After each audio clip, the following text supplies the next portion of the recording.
Two children are left traumatized after their father was fatally chopped. The deceased has been identified as Vinroy Holness, a resident of Retreat, Little London, Westmoreland. As Kimberley Peddie now reports, the attackers ordered them under the bed where the man was sleeping before committing the gruesome act.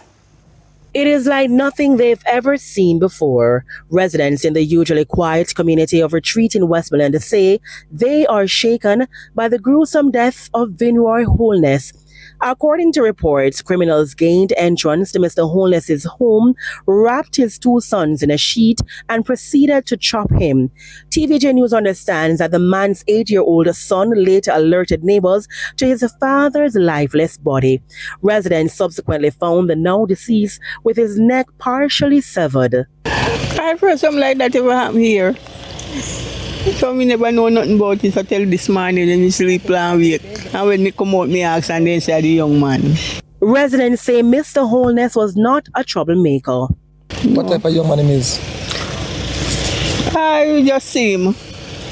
And he live round way, so none of him bothering good. Meanwhile, Commander for the Zone, Deputy Superintendent Charlene Gray-Moore says while the investigation is in its embryonic stage, the motive is pointing towards a domestic incident. That particular murder is early stage of investigation. We're not yet in receipt of any information that we can give an update as it relates to that particular murder. Yeah. It seems as if it is more domestic.